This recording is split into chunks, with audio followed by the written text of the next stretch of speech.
Raiders, Las Vegas Raiders, Raiders. Did it with LA Chargers, San Diego Chargers. Come on, I get it. But when I see your face, I see your logo, I know exactly who you are. How do you hire Gus Bradley as your defensive coordinator, make the announcement, and put Ken Wisenhunt's face on the graphic? Come on, Las Vegas Raiders, get it right. You can't even get it right in the social media department? Come on. Bad job. It's a bad job. Bad job, Raiders. Not great. Hey, Sterling Brown tries to dunk on Anthony Davis. Doesn't work out. Anthony Davis is like, are you out of your darn mind? And everyone's like so happy, like, oh, Sterling Brown, Anthony Davis, so good. My buddy, for some reason, and this is a real friend of mine, had a shirt that, this is a true story.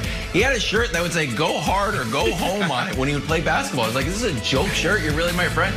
Well, you know what, Sterling Brown, you're down 26, maybe a big dunk will cut it to 24. I'm all for it. Try it. What's the other option? Doing some weird layup that gets missed? That's more embarrassing. So no one's going to give Sterling Brown any credit for trying Anthony Davis. You know what? Good for you, Sterling Brown. Kevin Wilde supports you. Do I support my buddy who had that horrible t-shirt? No, but it's a good mantra to live by. Go hard or go home. Good job, Sterling Brown.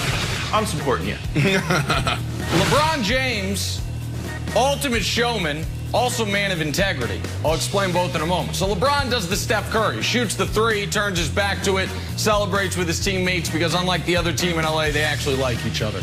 After the game, he was asked, what were you discussing there? And listen to LeBron James teach America how gambling works. Play the audio, please. You said bet you won't make it.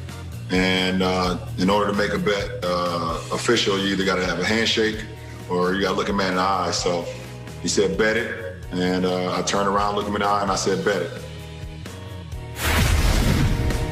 So that is correct, and everyone needs to learn from that. Also, you might say we live in a virtual world.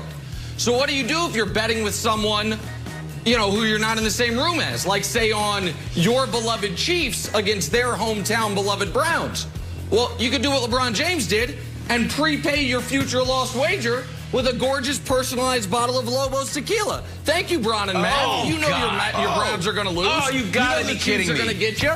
So if you can't, what, Wilds? What's the problem? So if you That's can't an look a man in the FCC eye and shake violation. his hand, no, it's not. No, he lost the bet. It hasn't happened yet. I'll have to send this back if the Browns win. But that's what you do. You either look a man in the eye or you prepay the wager. Appreciate you, Bron and Matt. Guys, just ultimate men of integrity. Go ahead, Jenna. So I love what LeBron did. I don't know anything about the betting, but my new thing now is I'm going to tell a story and deliver the punchline looking at my family who's sitting behind the set. No, here it is. Dude, LeBron did it, so here we go. Hey, guess what? Houston, we have another problem. You saw what I did? Houston. No, LeBron did it, Nick. Forget it. I'm not even doing it. I'm going right. Just forget it. I'm not going to do my thing. You know what? I'm actually going to talk about yet another problem in Houston. Like sand through the hourglass, so are Deshaun's days as a Texan. The superstar quarterback, who was already upset over not being consulted on the coaching and GM hires, has now been rumored to want out of Houston. Former Texans All-Pro receiver Andre Johnson weighed in with this. He said, if I'm Deshaun Watson, I will stand my ground. The Texans organization is known for wasting players' careers.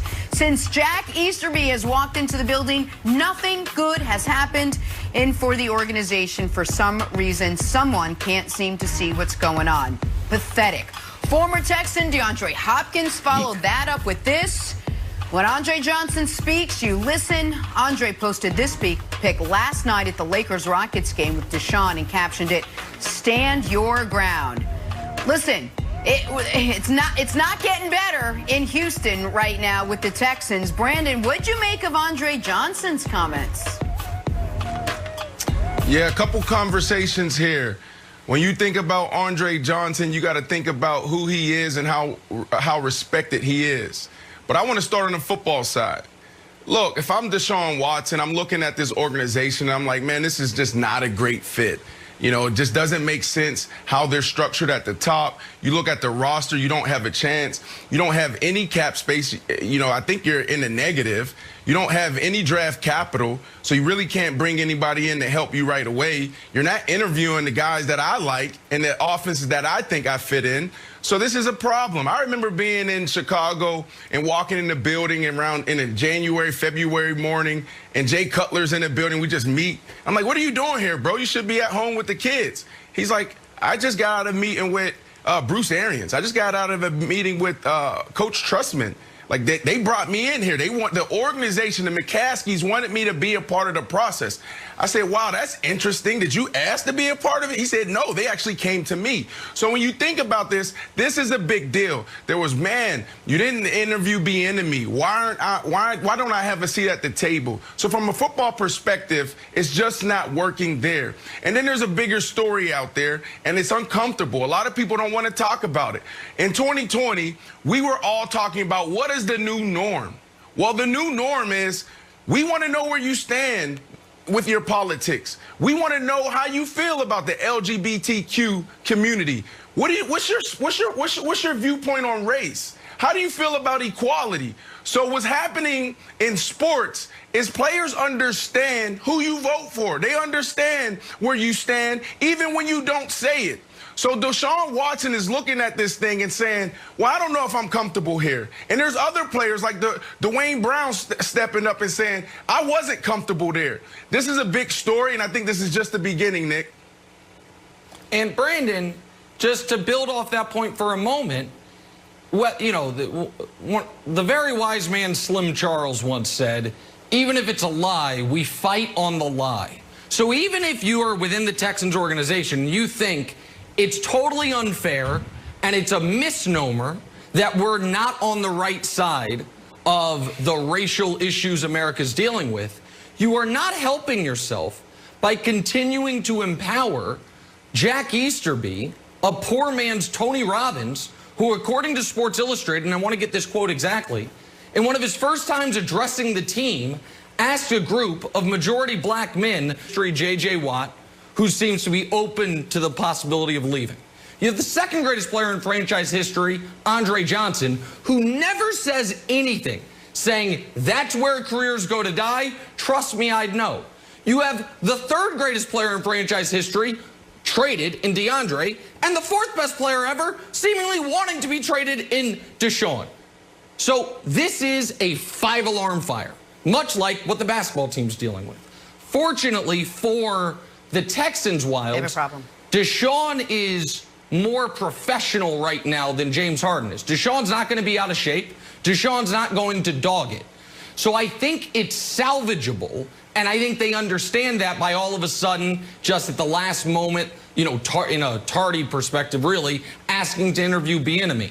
But the #1 goal, Wilds, of everyone in the organization needs to be, how do we salvage our relationship with Deshaun Watson? Because if you don't, then all of a sudden you lose. Go ahead, I think you lose all relevance on the NFL landscape, Brandon. No, you can go Wilds, but you can't. I just think, Wilds, man, that it's this guy wants to move on. Point blank, period. He's looking at both sides of it. It's just not a great fit.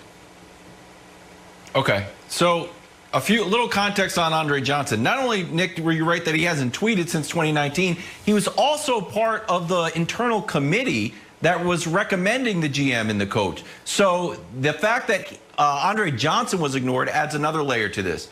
But here's the thing that I thought was interesting. Nick, I'll throw it to you. Andre Johnson has Deshaun Watson's cell phone. DeAndre Hopkins can also text Deshaun Watson. This wasn't really advice to Deshaun Watson, obviously. This is a message to the media. Yes. Yeah, that's right. Fans, the league, that's right, and Cal McNair when it's a shot at Easterby.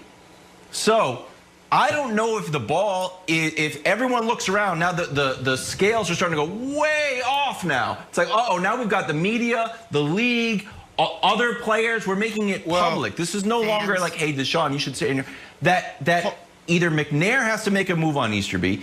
Easterby decides to say, oh, you know what, I'm gonna remove myself. or it just continues the status quo and you lose Deshaun Watson. So those are your options, I think. But the fact that this was public I thought was a smart